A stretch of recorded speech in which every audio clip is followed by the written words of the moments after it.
Hello everyone, I'm Stephanie. And I'm Allison. And this is Nerd of the Week, a randomly generated fandom podcast. Yeah, it is. Yeah, it is. And you can't tell us otherwise. That's true. Generator, would you like to remind everyone what our word is this week? Please. The word of the week is solo. Solo. Okay. There are a lot of different definitions of solo. All right, I got two. Okay. I think. The first one is a noun, and it is a piece of music or choreography that is done by one's self. Okay. One person doing it. Mm-hmm. And then another one is, I guess, it'd be an adjective. Okay. Like describing just a single person. Like, this is a solo person. Okay, yeah. So adjective done by one person alone or unaccompanied can be an adverb for and by one person alone. Okay. The example being she spent most of her life flying solo. It's a noun, a piece or passage of vocal or instrument music by one performer. Also as a noun, an unaccompanied flight by a pilot, so a solo flight. Okay, I think that kind of... Yeah. I think they should kind of congeal their definitions together. Because I could also have a solo drive. Or I could have a solo swim. I don't know, just like anything that you are... that takes skill that you're doing on your own. Yeah. That's my critique for the Google definition today. Yeah, Google. Take that. And then it can also be a verb if you add ing to it, like you are soloing or you soloed for like flying an aircraft unaccompanied or performing a piece of music by yourself, or in a video game if you soloed a 1v5 situation like in Overwatch, because hashtag nerds. Is that what you're talking about this week? I'm talking about something very similar to Overwatch. Okay. Wait, so not Star Wars? I'm not bringing Star Wars. What? Spoiler alert. I know.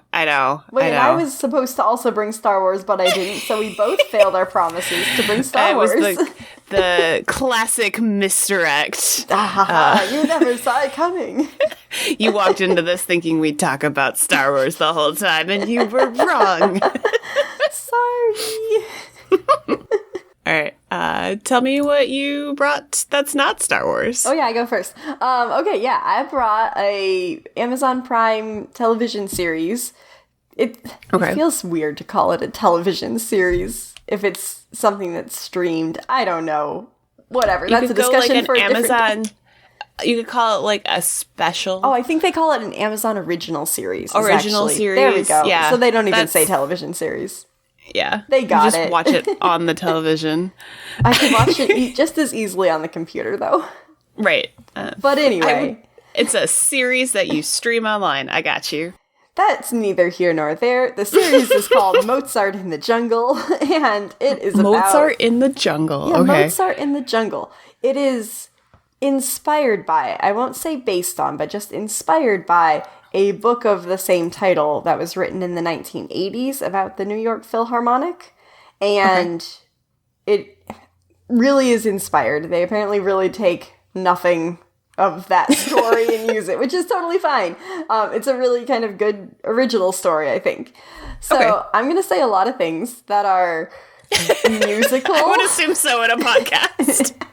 I'm just going to sit here in silence. No, I'm going to say a bunch of things that are related to music and music. Could you imagine a podcast that you go like, hello, and then just it's an hour of nothing, and then that's the end of the podcast? Yeah, no, I bet it's out there. Some weird nerd in his basement thought, I'm going to be so artistic, and only the highbrow are going to understand what I'm doing here, and so I shall have an hour of silence for them. And for like the anniversary episode, there's like a bell chime or something, but like that's it. Okay. All right. I'm sorry. A tangent aside. music, Maybe we could do instruments. that on our other second non-existent podcast. New podcast idea. Claimed it. You can't have it. Okay, anyway, so the main character in this, the Mozart in the Jungle, actually, I feel like there's kind of two main characters. Okay. Or three or four, kind of, I don't know, depending on who you're rooting for or what episode it happens to be. It's another one, much like Mrs. Maisel that I brought a few weeks ago, where it's real complex and all the side characters are very, very fleshed out as well. So Amazon does really, really well about making incredibly complex stories, which I love. Makes it hard to talk about, though. So sorry if I introduce a bunch of random characters as I'm going That's through. all right. I'm not going to tell you the entire story of everything. Brief summary, though, of the entire 4 seasons. The main character is Haley Rutledge, who is an oboist in New York. She is like a post-grad. She, went to college, got her oboe degree. And Oboe degree. I mean, it's probably like a bachelor's of music performance, something like that. Okay. That's what I have. It's a bachelor's of music performance, but whatever. That's partly why I love this show so much, because hashtag music nerd. Hashtag relatable. Hashtag music. So, anyway, she's living in New York.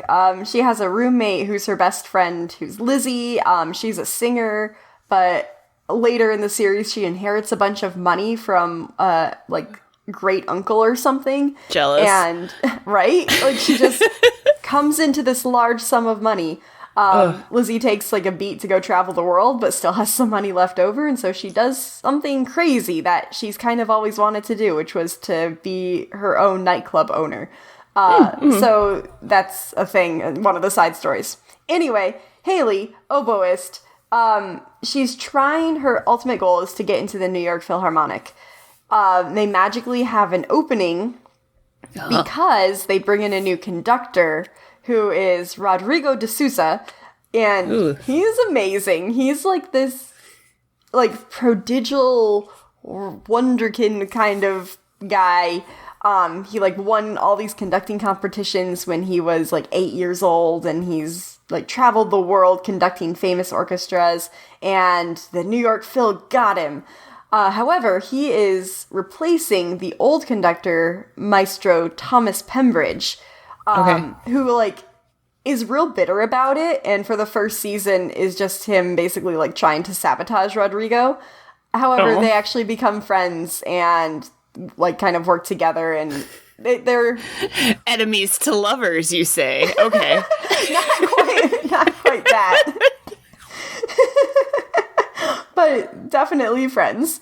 All right, fair enough. Anyway, Haley goes to this audition.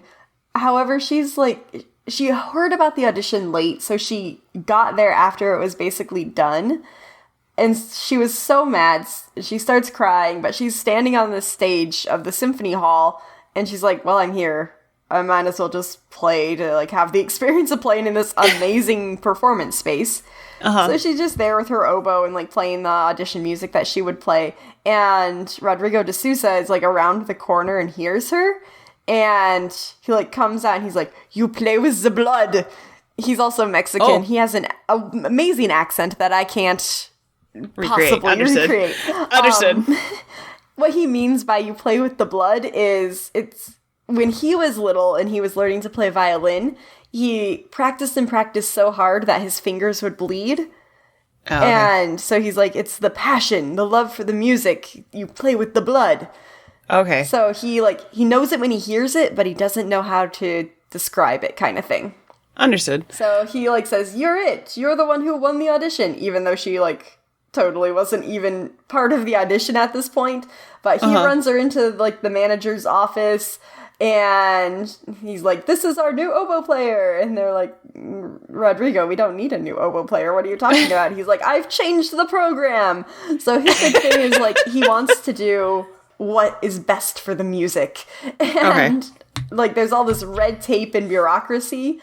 Okay. I've changed the music because I like this person.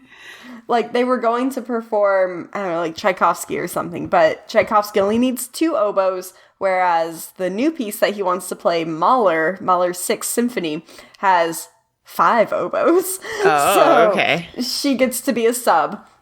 However, her first day in the orchestra, she's first intimidated and, like, bullied by the first chair oboe, whose name is Betty Cragdale. And she's like this, like... What a good villain name, Betty Cragdale. It's perfect. But she's like this, like, 50, 60-year-old, like, pretty unassuming middle-aged woman. Like, you wouldn't think she'd be mean, but she's so mean. She's like... She's got, like, the Umbridge vibes. Got it. Okay. Exactly. Oh my gosh, yes. Okay. She... Eventually, again, by the end of the series, like, she and Haley are kind of cool, but, like, it's just kind of Betty's nature to just be mean to people. Mm-hmm. It's kind of like that trope that is, I think, across probably most of art forms, whether it's music or not, other art forms, where it's like, your teachers are tough on you, and, like, it's tough love, but is it actually love, or is it just being tough? Like, that kind of thing. You could just be supportive, but... No, you can't be. Haley also really wants to take lessons from her, and Betty's like, all right, I have an opening at 6 a.m. and I'm $400 an hour. Which Haley takes. She takes the lessons, but I don't know if they actually help her or not. She also makes a friend in the symphony with Cynthia, who plays cello. And Cynthia's kind of big side story is that since she plays cello, it's like a big wrist workout, and she's developed carpal tunnel.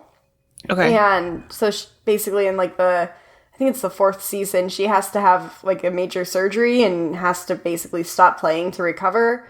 And she keeps not resting. Like, she keeps playing, and, like, she's not allowed to play at the orchestra because she has a note from the doctor that says she's not allowed to, so management won't let her. But she keeps finding these other, like, orchestras and gigs around the city to play, and she keeps hurting her wrist more and more, and she's, like, spiraling, like, this is my career, but I have to rest, but I can't rest because I need the money, and just, like, this whole huge thing. But she's nice to Haley and, like, kind of, I guess, leads her through the tough times somewhat. I'm sorry, I kind of lost a little bit of the train of thought here. I was trying to get to Haley in the first day of her time at the orchestra. She was so nervous because Betty was mean to her. And then Rodrigo asked the oboes to just, play their part. And it doesn't go very well. She messes up and she, like, drops her oboe and swears. And everyone's like, oh my gosh, wow. And basically she's asked to leave. So she is no longer the sub. But that was just the first of many times that she somehow finds herself in the orchestra.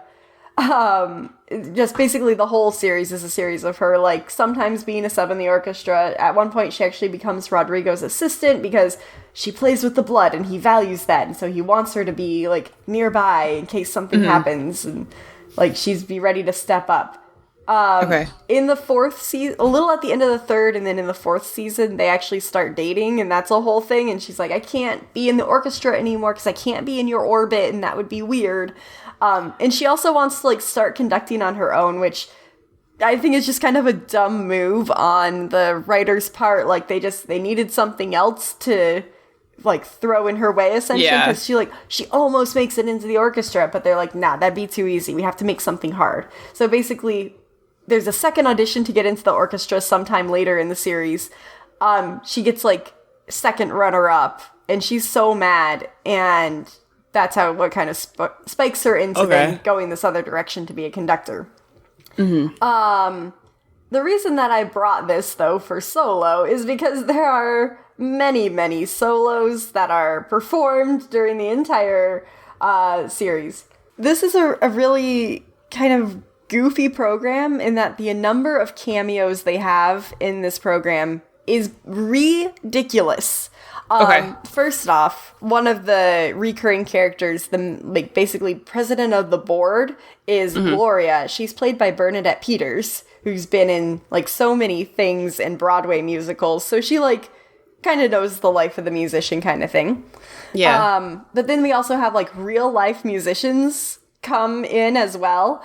So the first, I'm sorry if you don't know any of these people, but when I see them and hear their Probably names, won't, but that's okay. I'm like totally nerding out. So the first one we see is Joshua Bell. He plays violin really, really good. He plays it real good. He plays it real good. Okay. So anyway, that's kind of like the first thing that we see the symphony playing is something with Joshua Bell, and he's the soloist there. Okay. Which is just really cool to see him like just here in this show playing a solo. There's also this one particular episode where this guy's not a solo, he's a made-up guy, Andrew Walsh, who they've brought in as like a cellist essentially. It's just an actor playing the cello. But he takes Haley out, he's like flirting with her, he takes her out to this nightclub, like an arcade nightclub kind of thing. And he's like, this is where me and all my friends hang out. And all of his friends are literal famous musicians that are, like, they got for this show. So we have Emmanuel Axe, who plays piano. We have Long Long, who plays, I believe, cello no, he plays piano. Joshua Bell shows up in here again. And basically, he and Long Long and then this fake guy, Andrew Walsh, they're like buddies, and they have this big match with ping pong. That's, like, the thing that they play. Okay. Let me see. I already said Emmanuel Axe. He also plays piano. We also see, this is in a different episode, I think, but we have Gustavo Dudamel, who is a real conductor from Colombia, and he's the director of the LA Phil, and basically, like the role of Rodrigo de Souza is kind of loosely based on him, where he came from like this, like, kind of not great beginning, but there's this music program down in South America called El Sistema that basically like gives instruments to young people and like classically trains them and makes them amazing musicians. So he's real famous for having been part of that. Now he conducts that orchestra as well as the LA Phil, and he's there. He makes a cameo as like a stagehand, which is funny. I like that. Yeah. I love those kind of things. Placido oh my gosh, I think that's his name. Placido Domino comes in one of the 4th season episodes. He's an opera singer. But yeah, basically all these really cool, famous people just like showing up out of nowhere and palling around with our characters, and it's just real fun. I like it a lot. Let's see, what else? Ooh, here's another kind of funny anecdote from it, I guess. In the 4th season, there's a famous choreographer who wants to kind of collaborate with Rodrigo de Souza, and he's like, I have a new solo in mind. And Rodrigo's like, but I'm not a dancer, I'm a conductor. And he's like, that's fine. Your conducting will be the dance, or, you know, something like that. Mm-hmm. Basically, this choreographer is kind of more like a therapist for Rodrigo, like, hey, get your life together, bud. But he, like, says, there are many women in your life, aren't there? There's your ex-wife, Ana Maria, who, Ana Maria is crazy, like, literally insane. So that's a whole other part of the show that it's quite complicated. Basically, she's insane, and they get a divorce, which is good. And then there's the other woman, Haley, which Rodrigo, with his accent, he calls her Haley. Haley. And then there's a third woman, which is Madame Orchestra. Madame Orchestra. Madame Orchestra. So anyway, Rodrigo's like going to practice with this choreographer and like conducting the dancers, and he like kind of does some little dancing himself. The ballet is called A Ballet for No Audience, though, which if you think about it, you're like, how do you have a performance without an audience? But anyway, the final episode, Rodrigo's like in a really weird place. He's like, I love the orchestra, but I think if I stay with the orchestra, I'll be running it into the ground, and so I should probably leave. But like, they are my family, they're my friends. And then the choreographer says, this is your last opportunity to do the ballet. So here's the invitation. Meet me at the statue in Central Park at this time. And Rodrigo says, but I have a performance at that time. I don't know if I can make it. And the choreographer says, well, we'll know what decision you make if you're here or not. So anyway, Rodrigo's there. He's getting ready for the performance. And then he like sees Haley. This is after they've like gone through a breakup. And like Haley's now back to just subbing with the orchestra. She wants things to be normal, but she's just lost a major conducting competition. She's all beat up about it. And Rodrigo sees her potential. So he decides right then and there he's going to give her an opportunity because he still loves her. And so he like writes this long letter of apology to the orchestra of like, you know, I think this is what's best for everybody, you as well as me, and so I'm leaving you in the very capable hands of someone who is very dear to my heart, and it's Haley. And then he decides to go off and do this ballet. So he meets the choreographer in the park, and he's like, all right, so where's the audience? And it's the ballet for no audience. There's no audience there, of course. Of course. Come on, he should have known that. Right. And also, the other dancers are not there. And Rodrigo's like, but hey, I need people. How am I going to do this? The choreographer's like, no, it's okay. Just go ahead and do it. And Rodrigo's like, okay, well, what about music? What am I going to dance to? The choreographer's like, oh, just anything. Pick whatever you want. And so Rodrigo just like starts dancing through the park. No music, no audience. He scares a baby. And also a woman who's running, he like accidentally like jetés after her and she's like, ah! But he's not being malicious. He's just dancing. And then Haley is called to the podium unexpectedly to conduct. She's a success. It's like it's going to set her career in motion. And then right at the end, after Rodrigo has finished his ballet with no audience, he finds himself back at the concert hall. Okay. Just in time to see the audience like giving a standing ovation to the orchestra with Haley conducting. He's like, yes, I knew you could do it. I knew you were great. I knew she was great. And then Bernadette Peters, Gloria, the manager, she comes up and she says, Rodrigo de Souza, you're fired. And so now he has to go find something else to do. But it was with his own final dance solo that he got to go and do it with. There's like a lot of like classical music name dropping and I don't know, the life of the musician of like, I have to get to this gig, but also I have this current gig and I have to transport my instrument around and I have to practice, but I also have to have a job. And, I don't know, just whenever I watch this series, I watched it, I think, like 3 times through at this point since it came out in 2014. Okay. But it just brings me back to undergrad days when I was a little music major. Just going to music class, doing gigs, and making music with my friends. Making the music, transporting the instrument, complaining about how much you need to practice. Right? Yeah, all those things. Yeah, I guess there's, as I said, there's so much in it. There's so many little things, and like each episode, of course there's the serial story that goes through it, but I feel like with each episode as well, there is kind of like a story that is resolved within each one. Sure, almost. okay. So like you could just kind of pick it up and I think enjoy it without knowing everything, but like why would you? You can stream the whole thing. It's not like it's just coming on cable reruns. Got it, okay. So start from the beginning. It's real good. I think it also does get better as the seasons go on. Sure. Oh, I'm sorry. I thought of another thing that's really silly. Okay. Okay, so Rodrigo, he's regarded as like the foremost interpreter of Mozart, which just basically means he's really good at making it sound good. Okay. But Mozart is like his muse, and he has like these weird little visions where Mozart like appears to him, and so like he'll be studying a score in the library, and like Mozart will come up and like critique him and be like, "You can't do this, you doofus! What are you thinking about here?" Like a German accent, which is funny and charming. And Rodrigo's like, "Oh, Mozart, how would you do this right here?"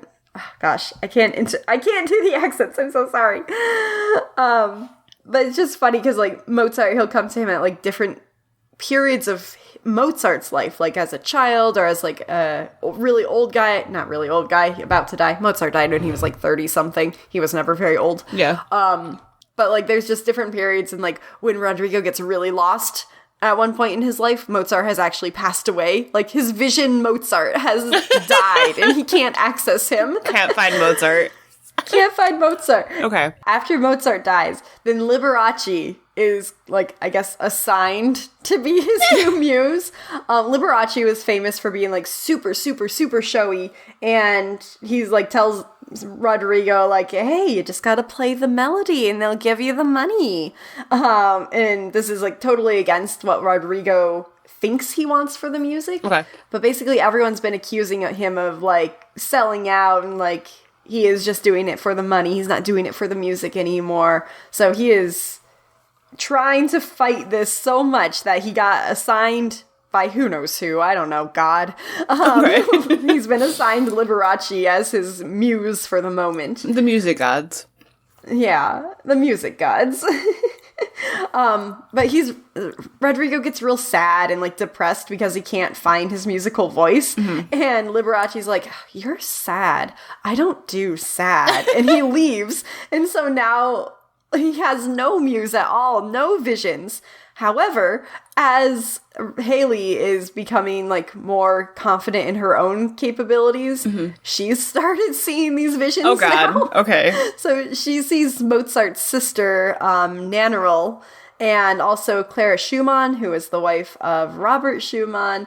And then they go to Japan for this big conducting competition that she was in, and she sees the woman who created, like, Japan musical theater. Okay. And I feel bad that I can't remember her name. So anyway, she just sees, like, all these historical women composers, which when this came out, it was, like, a big thing in classical music. It still kind of is, but definitely when this came out around, like, the mid-2000s era, okay, it was like, ooh, we gotta make sure everybody knows all of the women composers, and we have to highlight their music, and we're gonna have women-only composer concerts, and that's gonna be the theme for the whole season, and, like, trying to make this more prominent. So this tapped into that mindset during the time. So anyway, that's why we're seeing all these historical women musicians coming to be the muses for her. Okay. However, Rodrigo does find his voice again. He, like, understands where the music is coming from, and then little baby Mozart comes back and visits him again.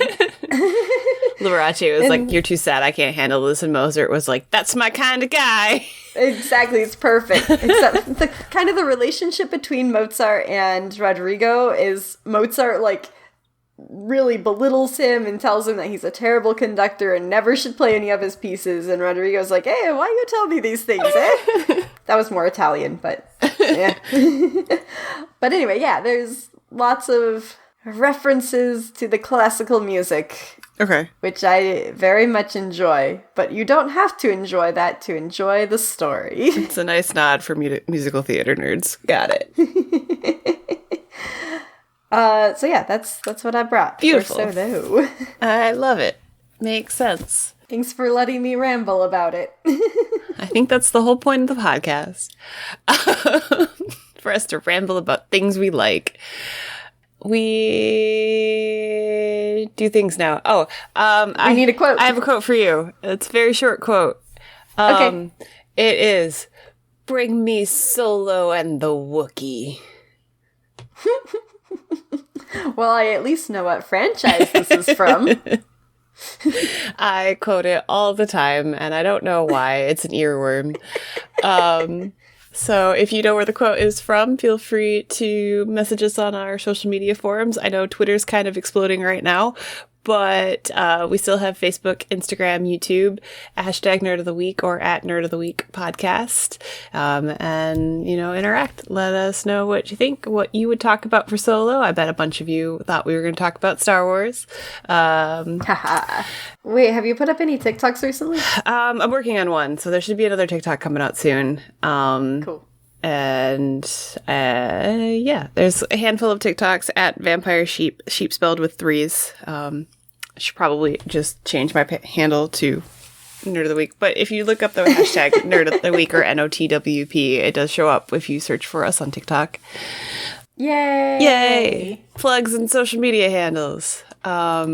Okay, so as mildly alluded to at the beginning of the podcast, I'm talking about a video game called League of Legends. Kind of similar to like the Overwatch campaign or games, but kind of one of the OGs for PvP play with like a multiplayer online battle arena situation. Came out in 2009.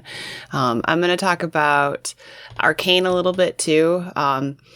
The actual game, League of Legends itself, like the IP and all of the lore and stuff that comes around League of Legends is amazing. Riot has done an amazing job of creating this intricate background with a bunch of interesting characters.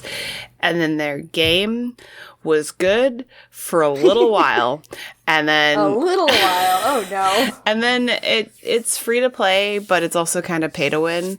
And so you get a cast of characters. So basically it's the like broad strokes of the lore is to prevent like a full clash war.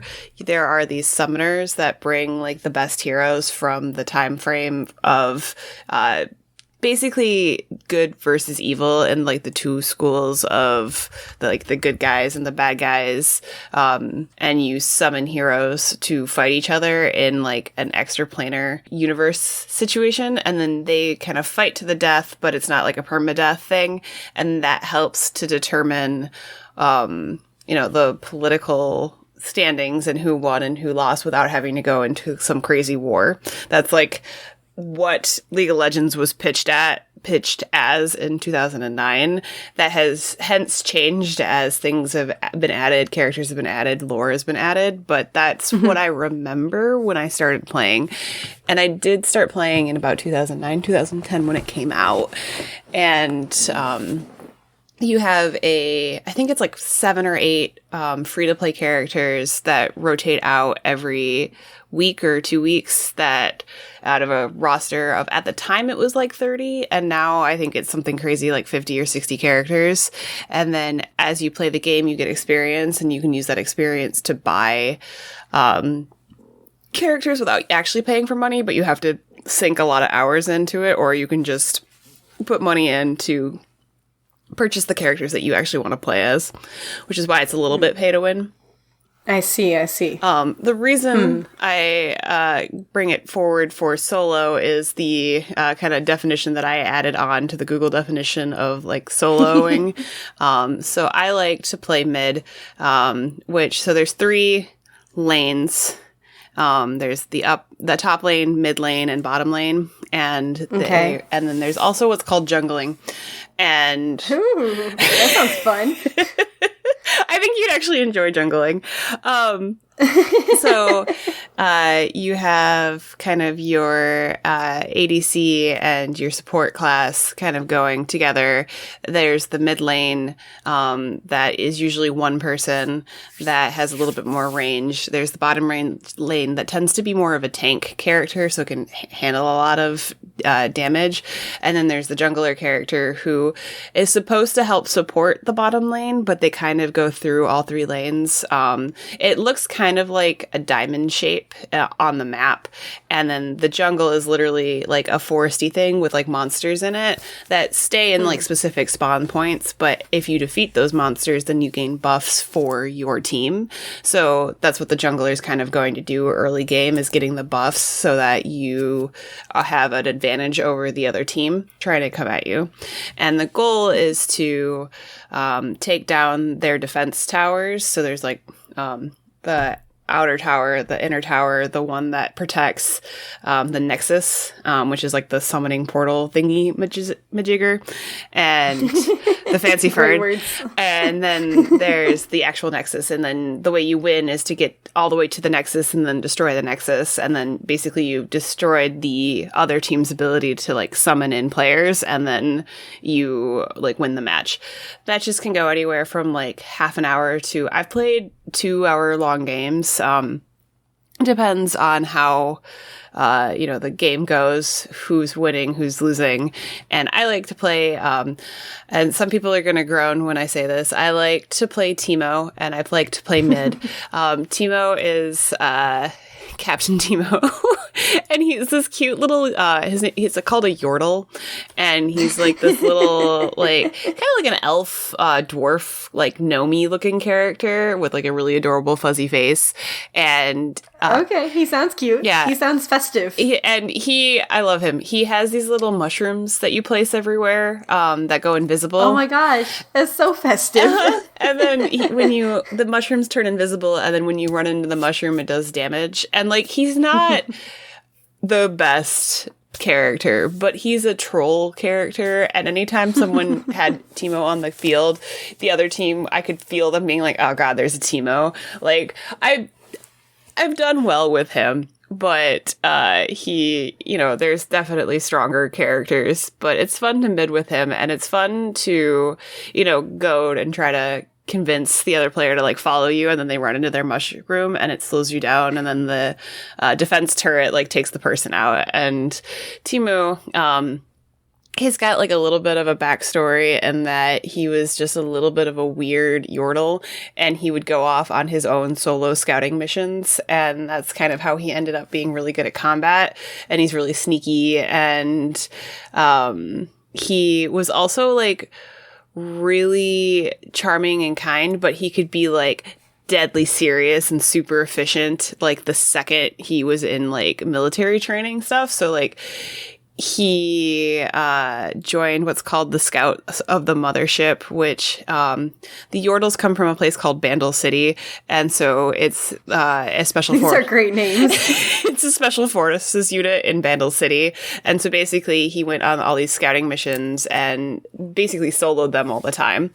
And so he's got a blowgun that has like I think it's a junta poison in it that he like specifically collects from the jungles. I think it's like Kumunju, the name of the jungle. And he is like very like well known and regarded among the Yordles for being like this really awesome like special forces guy. So that's why Solo came here. And then there's also the jokes of solo queue. So if you don't have a group of people to play League of Legends with, you can go into like what's called solo queue, or later on, at least among my friends, we called it Yolo Queue, because you really had no idea what was going to happen. You could get thrown in with a bunch of new players. You could get thrown in with a bunch of people that were way better than you, and you were going to be SOL. So there's also like soloing, meaning like taking a character one-on-one, or taking on a lot of the enemy players in one. On top of Teemo, I like to play support classes, so like the healers and things like that. And I would often get into... Very noble of you. I like playing support. It is not as much of a respected role as you'd think, because the DPS characters are like, how dare you kill steal? And I'm like, I'm sorry, just murder the guy. I know I'm supposed to support you, but when you are on the other side of the map, I can't heal you. So there's a lot of struggle of being a support healing class that I'm sure anyone who plays support healing class can sympathize with. But I had a moment once where I soloed 3 more damage heavy characters as a support class, and I like completely wiped them out, and it was like one of a good like high moments. And that's the fun of League of Legends, is when you have gotten through, and like the longer you're in the game and the more kills you get with the minions and then the actual other players, the stronger your character gets, and then you get access to more of their special abilities. You kind of feel more and more like a badass in the whole situation. And so it's a fun game.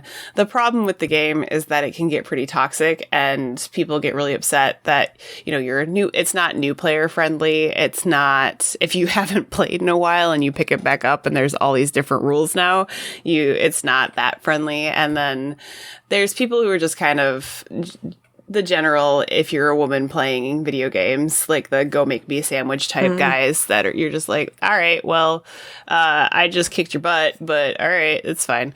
So unfortunately, League of Legends has a lot of that in it, which is why I've dropped the game, but I still have fond memories of it. I played it in undergrad with friends, and I was fortunate in that I had a large enough group of friends who played it that we never really had to play with other people. We could just play with the friend group, because you needed about 5 players, so we would 5v5, and we'd get like 1 or 2 randos, but it was fun because I knew most of the people in the game. So I have good memories of it. And then the lore is really good. And there's multi-dimensional characters. Like, it sets it up as Zuan and Piltover are like the good and the evil cities, but as you go into the characters, you know, Piltover's meant set up to be like this esteem, very prestigious, very pristine, upper class type situation that has like highly educated people and a university and all the libraries and all the like money. And then there's Zuan, which is like the air quotes more or less the slums, but they were the people who basically built up Piltover with the mines and all that stuff. And as you get into the lore, Piltover is wrought with corruption and all the usual like classist stuff and the belief that we're better than them. So no one character is wholly good, no one character is wholly evil, and the story is really well written, and there's a lot of background, there's a lot of lore, and a bunch of different cities, and there's like basically functionally like a Feywild. That's kind of where like Teemo and the Yordle people come from.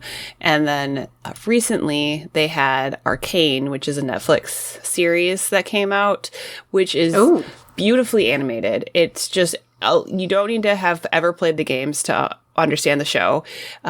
It's the backdrops, the scenery, the music, even just that alone, it's worth watching. I would argue it's probably one of the most beautifully animated shows that's come out in a long time. It aired, I think, 2019.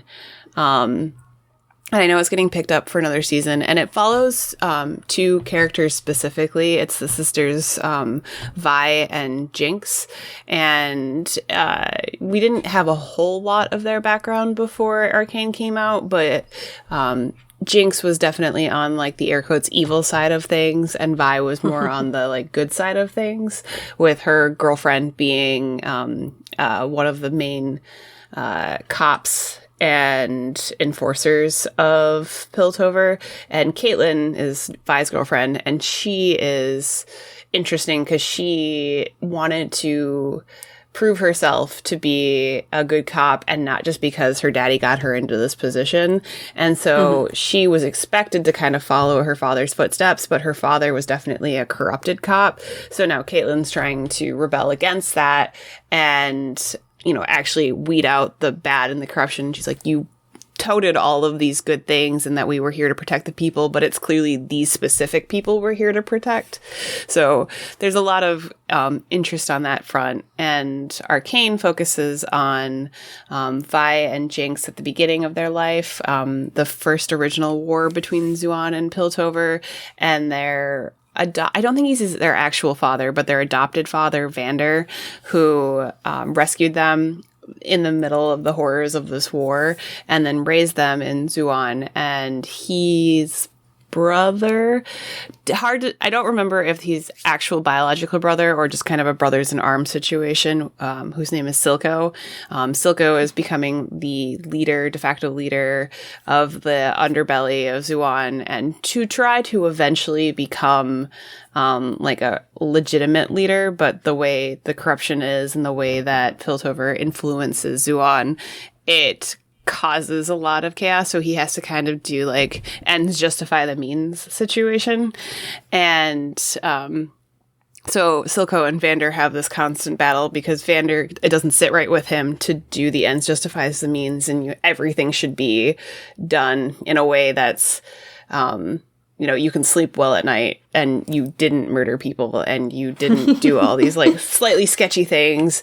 And there's that might be nice actually. Right. You know, not murder people, sleep at night. You can see both sides of it with the corruption and things. And Silco's like, this is the way we have to get things done because people won't respect us. And people respect Vander, but Vander wouldn't be a great leader for this place because they expect, you know, these kind of things.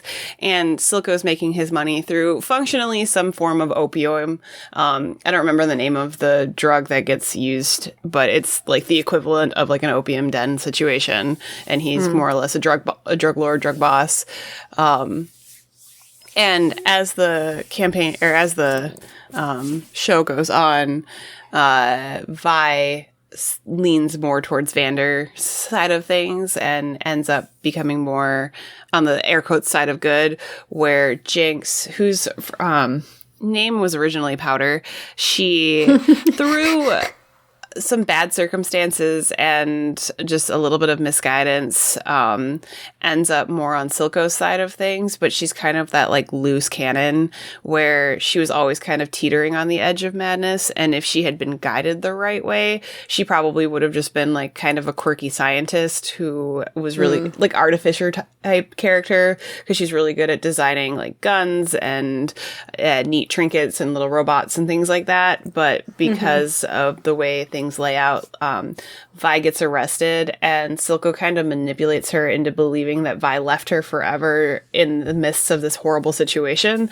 So then it sounds like it was definitely not through any fault of her own. It was not. Left. Vi and Jinx had a brief like sister fight, and then Vi realized almost instantly that was stupid. She had turned around to go apologize to Jinx, and then basically got knocked out and arrested. So she never got to apologize to Jinx, and then Jinx kind of got corrupted by Silco, and then kind of spiraled into this madness because she was convinced that she killed their friends, that Vi was never going to talk to her again, and so Jinx becomes this kind of tragic character where, had things gone a little bit differently, she definitely would have been more of a good person.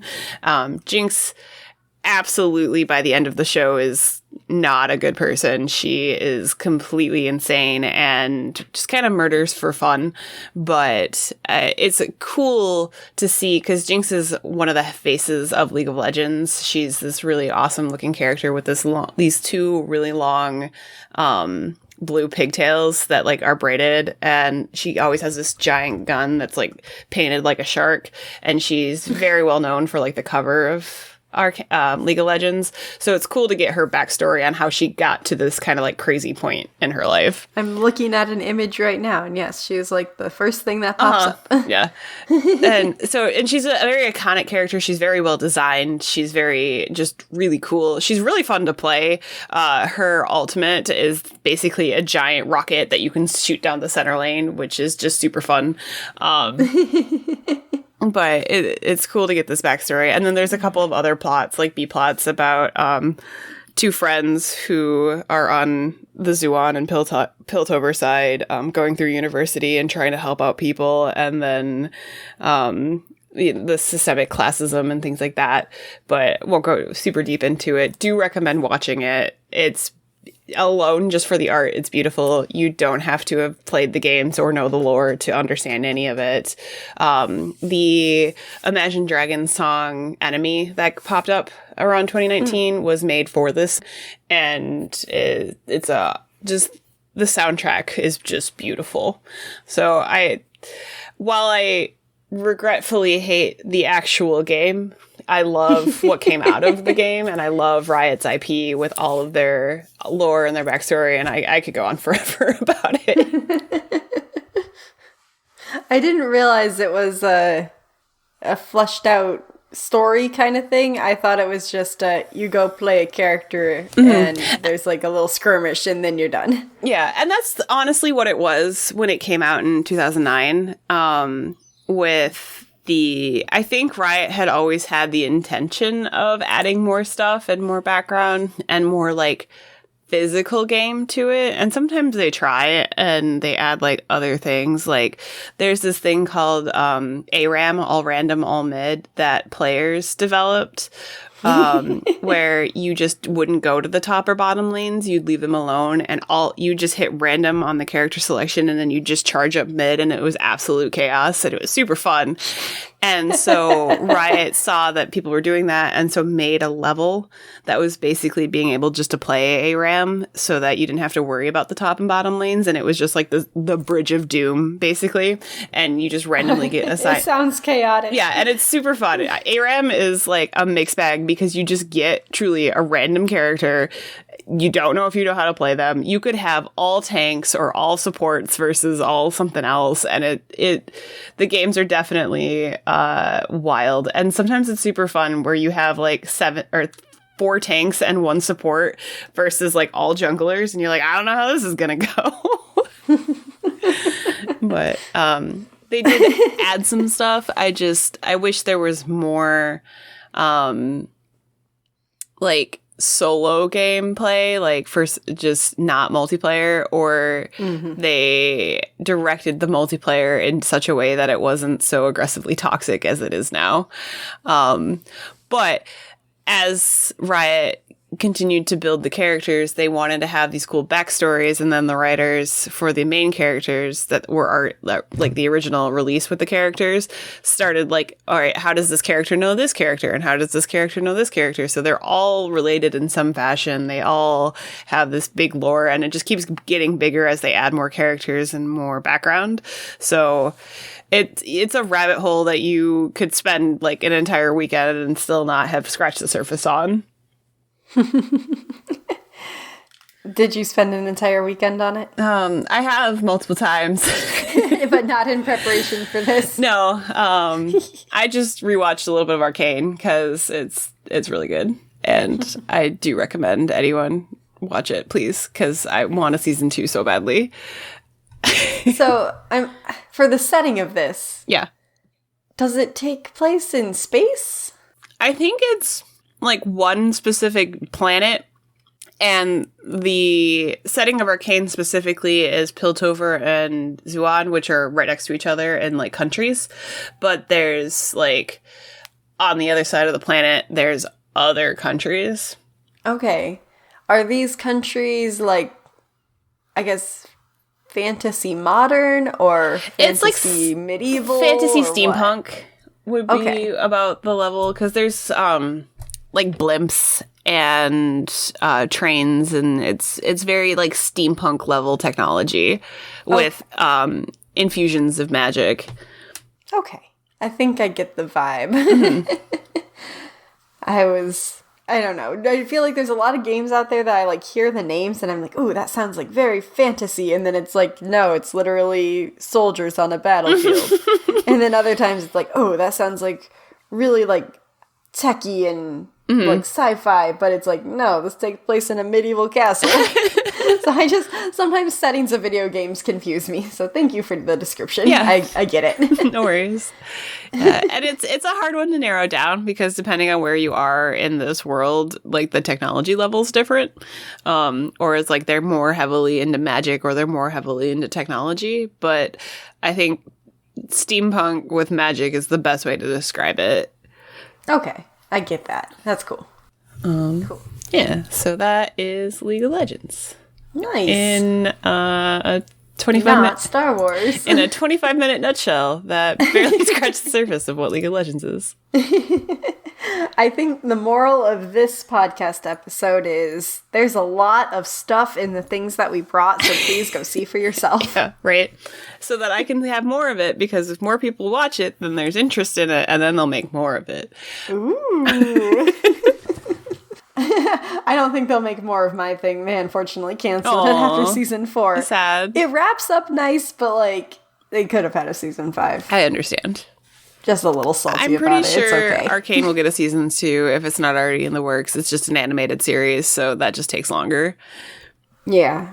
Is it animated like 3D or like anime, or it's like what up? 3D with oh god, what it was a very unique style of animation, because the background and the backdrops are like watercolored, and they did I'm going to butcher this completely, but they did a kind of a new technique to try to make it go a little bit faster, but also have this stylized look to it, where they had these backgrounds that looked like you could walk into them, but they were flat, and then just like the characters that you saw and the stuff they interacted with was more 3D.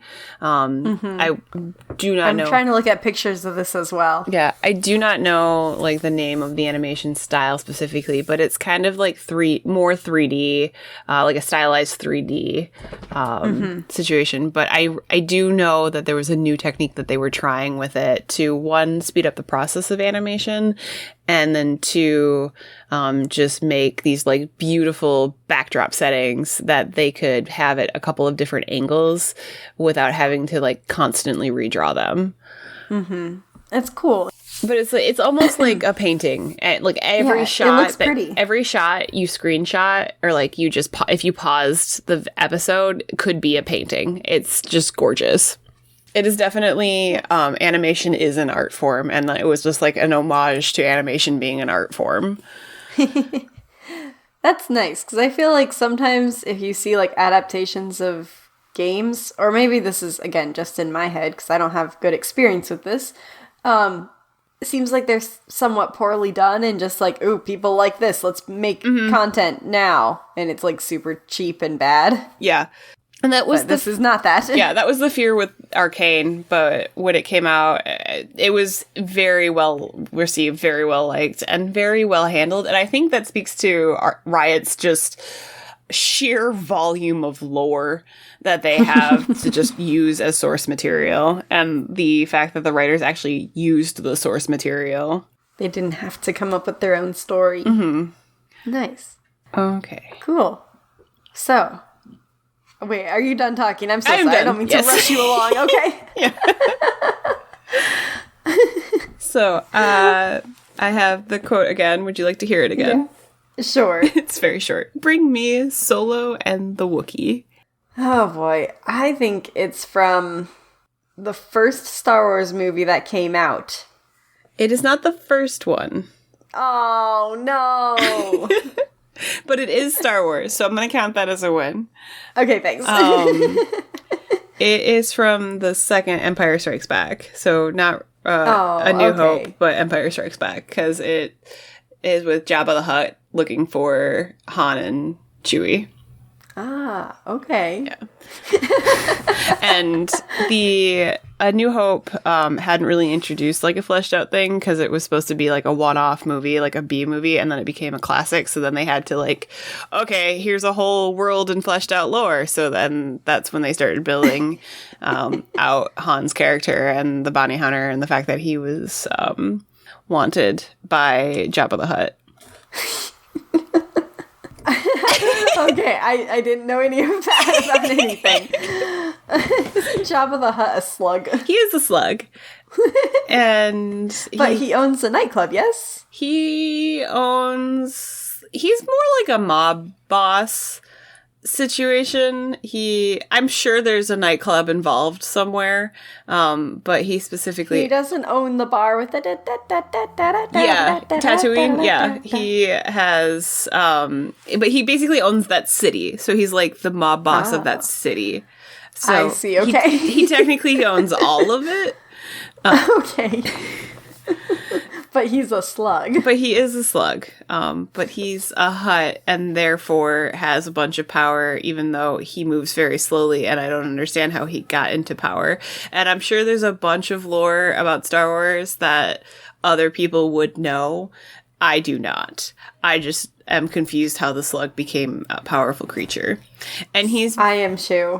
Yes. and he's the Pizza the Hut in Spaceballs. He is what Pizza the Hut is parodying from the Spaceballs, which I brought for the Jam episode. Yes. More crossovers. Yeah. Kind of. Just references to prior episodes. Yes. All right, cool. Well, thank you for giving me the point. Yeah. That we aren't keeping track of. I think, Generator, you have another word for us for next time? One would hope so. She's gonna get sassy with us. She'll get sassy, all right. Yes.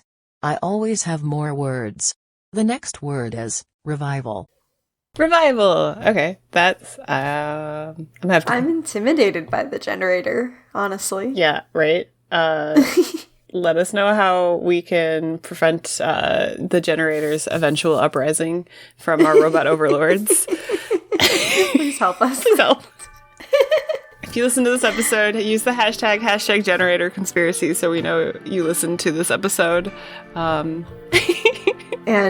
with our small number of listeners, literally, probably no one in the world will be confused. No, yeah. Because no one will see or No care. one will I'm see. sorry.